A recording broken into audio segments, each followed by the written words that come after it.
There are lots of ways to meet your needs. And we forget that sometimes. We get in our head there's one way, and if we don't get that, if we don't get that money, or if we don't get that job, or if we don't have this relationship a certain way. So what you have to do is set a goal. You got to say, okay, if you looked at your relationship and you went, okay, we have so much love and certainty, but there's not enough variety and significance, then what are you going to do to create some variety and significance?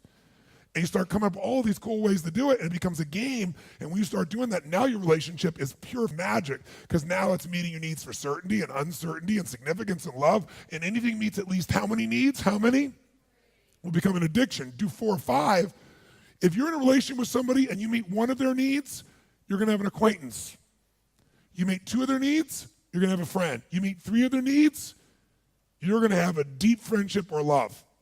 You meet 4 of their needs, it's going to be a deep love. You meet 5 or 6 of their needs, you're going to have a love slave.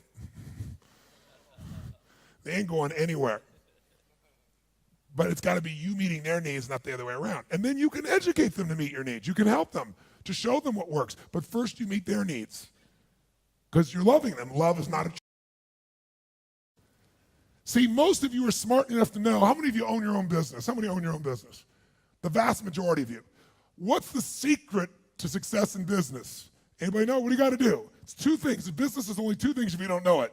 Marketing and innovation. Those are the only 2 things business is about besides your accounting. Everything grows out of marketing and innovation. What is marketing? Getting someone to want to do business with you. What is innovation? Finding a better way to meet their needs than anyone else has. In the beginning, you're all marketers and you're innovating. You're doing things to get them to want to do business with you. And you're innovating new ways to light them up. How many agree with me on this? Say aye. But like most companies, your relationship looks like most companies. 95% of all companies, 96% of all companies over a 10-year period fail. 4% make it. 96% fail. You know why? They stop marketing and innovating. You know why relationships? You forgot you still need to market every day. If you're not marketing to your partner, why would they ever be in a peak state for you? They might love you, but great intimate relationships don't die for a lack of love. They die for a lack of intimacy. Great relationships, loving relationships, intimate relationships don't die for a lack of love. They die because of lack of intimacy. And the intimacy's not there because you're not marketing and you're not innovating. If you're a guy, you figured out what worked and you keep doing the same every day until she wants to just kill you for the things she used to love. Because of the nature of a man. If you're a woman, you're playing it safe. And there's no excitement in safe. And you wonder why you don't have its attention. What makes a relationship work is things in common. Does that make sense? We're jotting it down. What makes a relationship things work is things in common. What makes a relationship passionate is things being different. What makes a relationship work is things in common. What makes it passionate is that things are very different. Now, if they're different values, you're going to just eventually hate each other. But if they're different energies, masculine and feminine energies, regardless of whether it's men and women, right? It could be 2 women, 2 men, man, woman. As long as whatever the relationship is, there's a more masculine one and more feminine one, there's going to be sparks. That's where the electricity comes from. But what a lot of people do is they have a lot in common, and so they have love, but they don't have the passion because they're both being masculine or they're both being feminine, or they've worn themselves out. And most people, when they're tired or when they're stressed, put on the mask of the opposite energy.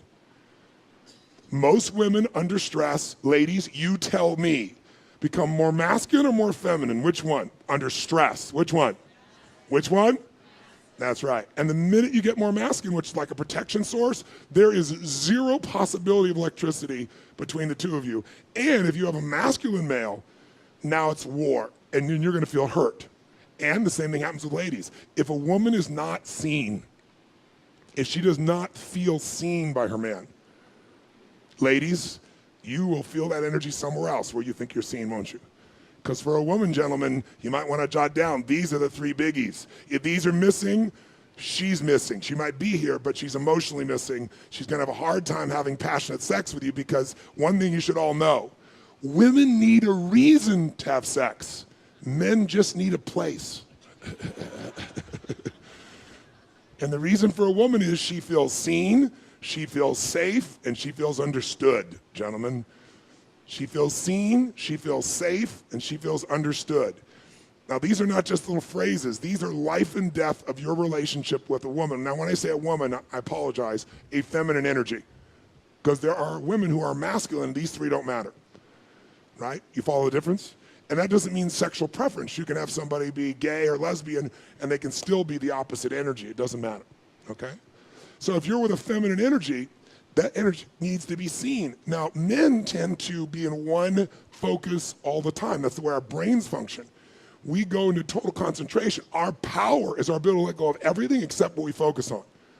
A woman's power is that she can feel everything simultaneously. A woman can be here talking to this woman and she's hearing both of their conversations going on and the child in the back, and can tell by the tone of voice of the child what they're doing, or they're getting into monkey business or not. And a part of her is thinking about the checklist she needs to do over here, and she's having empathy for the woman in front of her. Guys are like, you're crazy, there's no possibility. And so women assume that men just aren't paying attention to them when men are doing what their brain does, single focus power.